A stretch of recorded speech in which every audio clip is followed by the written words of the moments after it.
I saw a video about the metaverse and the new releases of, all the new footage and everything of the outcoming previews, and I gotta say, I love the metaverse. I think that they should keep going. I think they need to keep pouring money into it.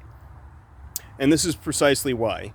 Because the metaverse is going to be terrible. It's going to be unplayable.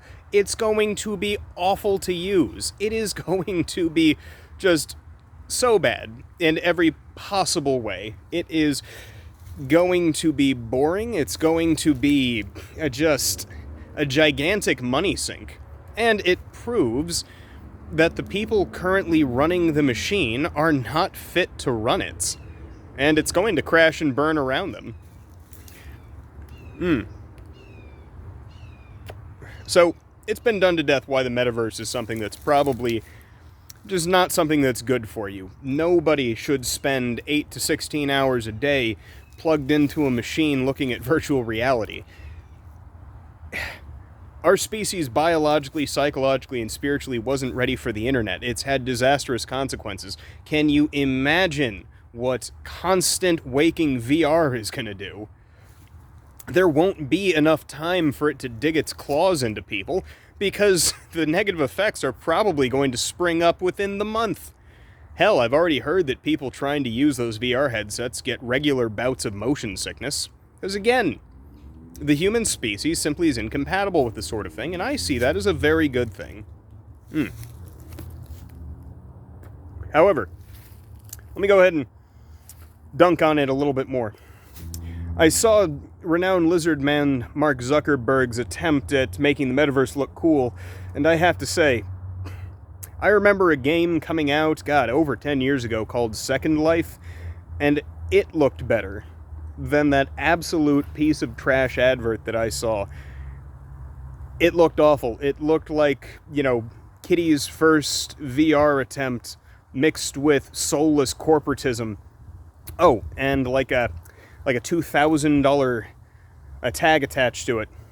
You need to spend at least $400 to $500 on the VR headset itself, and then you need a machine capable of actually running the program. And the program's pretty awful. It's just bad. It's terrible. But here's the other reason why it's going to be more or less unusable. The reason they want to conglomerate everything into one gigantic system is because people make money off of having exclusive rights to video games. Software companies that have exclusive rights to multiplayer platforms make a lot of money, basically farming their audience. Not saying that's a bad thing. After all, people are paying them for a product they enjoy. But basically, they want to conglomerate everything into one single multiplayer VR platform experience, which will never happen. Because if you try to please everyone with a single game, you will wind up pleasing no one. There's simply too much to incorporate and program. So, I don't know, I guess somebody watched Ready Player One, thought it was a great idea, despite the fact that it was meant to be a dystopian hellscape, and said to themselves, yeah, let's make that into reality. And then they realized that it would be a nightmare getting all of the licensing and incompatible code together into one gigantic VR game.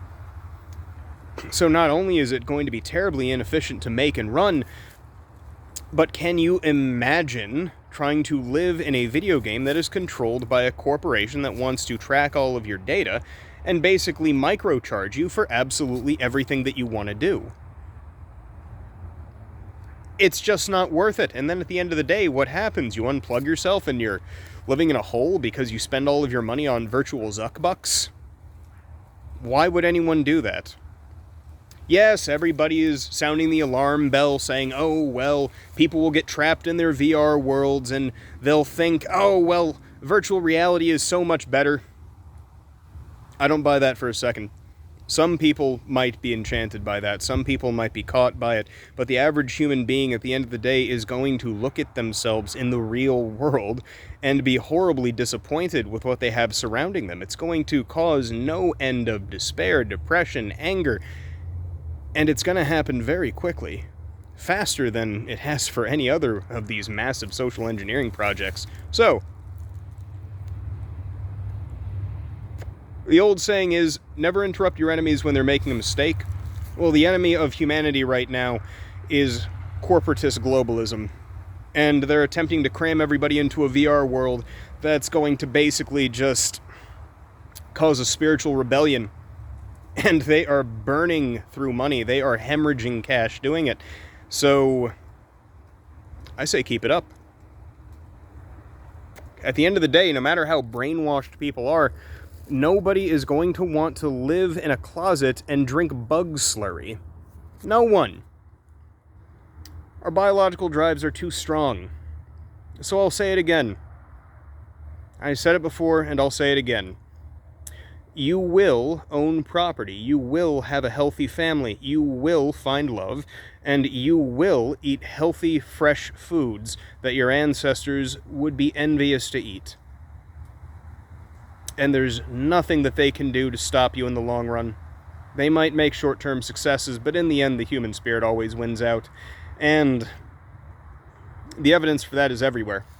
However, keep in mind, the worst times are not yet past. They are on their way. So, avoid the metaverse, avoid getting sucked into the virtual reality world. Make sure you anchor yourself firmly in the real world with real-world friends, connections. Make sure you take care of your body. Make sure that you take care of your finances. And take care of your soul most of all. So, have a good day.